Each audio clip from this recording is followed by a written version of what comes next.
आपसे विनती है, किसी भी परिस्थिति में राम भैया के आने तक आप अपने चरण इस रेखा से बाहर न रखें। मुनिराज, मैं आपके लिए भोजन लाई हूँ, ये लीजिए। ले आओ देवी। कृपया आप ही को यहाँ आना होगा। अब तो हमने आसन जमा लिया है, यात्रा से थके हुए हैं, बार बार उठा नहीं जाता। जो कुछ देना है यही ले। भगवान, मैं इस सीमा से बाहर नहीं आ सकती, आप ही को कष्ट करना होगा।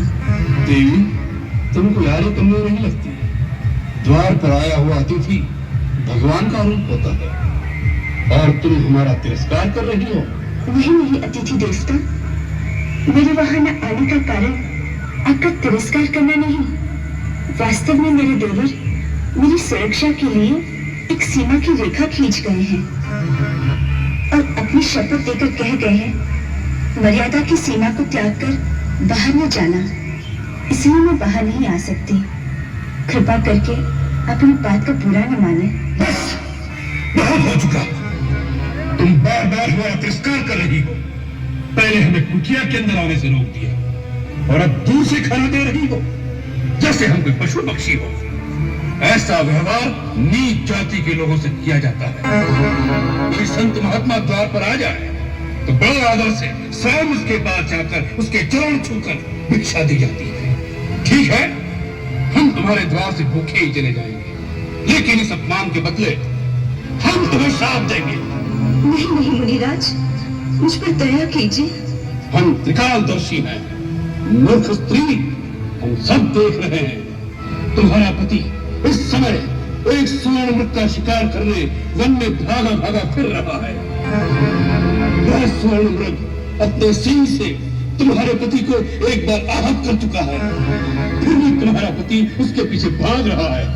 हम श्राप देते हैं, वही स्वर्ण मृग अपने तीखे सींगों द्वारा तुम्हारे पति को। नहीं, अब मुझे श्राप मत दीजिए, मैं वहीं आती हूँ। आप मेरे पति को श्राप मत दीजिए, श्राप मत दीजिए, मुझ पर दया कीजिए, मुझसे भूल हो गई है, मैंने उनकी शक्ति को नहीं पहचाना था, मुझे क्षमा कर दीजिए। जाओ कन्या, हमने तुम्हें क्षमा कर दिया। हम तुम जैसी सुंदर नारी के अश्रु नहीं देख सकते। मैं मिथिला नरेश महाराज जनक की पुत्री हूँ। मिथिला की राजकुमारी और इस अवस्था में, ये कैसा दुर्दैव है।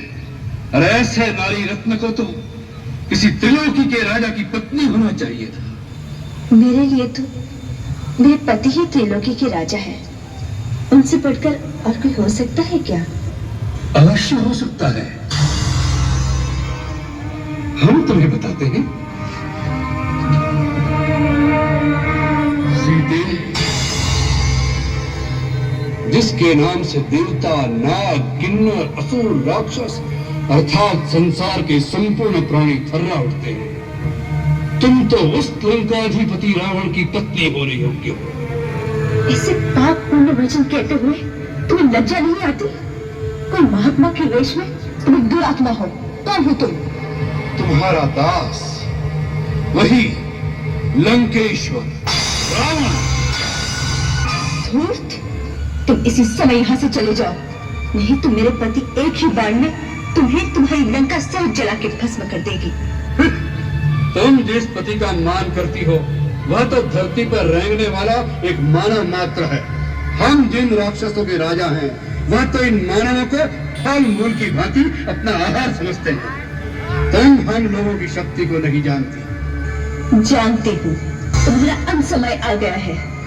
यदि प्राण प्यारे हो तो अभी समय है, चला जाए यहाँ से।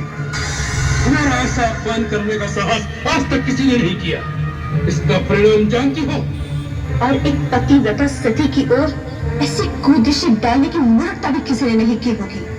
इसका परिणाम जानते हो? तेरा ही नहीं, तेरे सारे कुल का सर्वनाश हो जाएगा। स्त्री एक बार अपनी मर्यादा की रेखा से बाहर आ जाए, फिर उसका वापस जाना असंभव हो जाता है।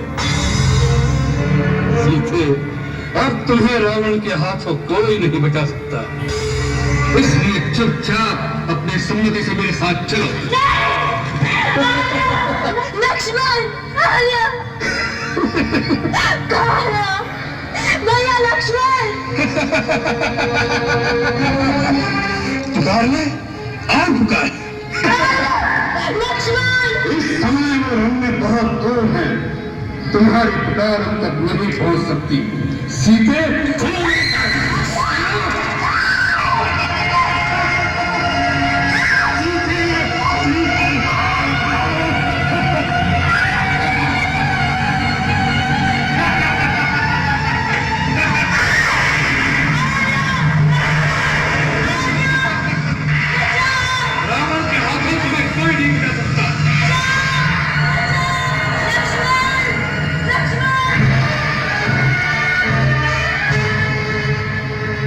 रुको, रुको रावण रुको।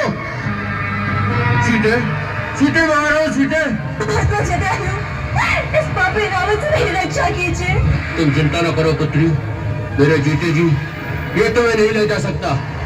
रावण, तुम तो बड़े वीर और पराक्रमी कहलाते हो। एक निस्सहाय स्त्री को इस प्रकार चोरों की भांति उठाने का निंदित कर्म तुम्हें शोभा नहीं देता। बूढ़े जटायु, रावण को शिक्षा देने आए हो? जाओ किसी पेड़ पर बैठकर आराम करो, मेरे रास्ते मत आओ, कहीं मुझे क्रोध न आ जाए।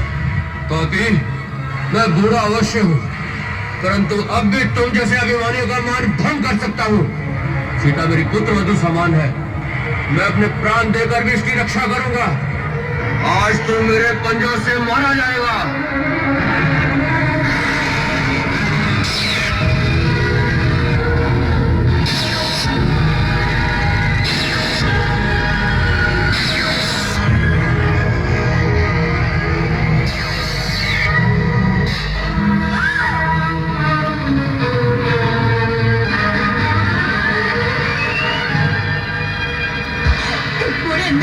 पक्षी के पर काटकर तुम अपने आप को वीर समझते हो?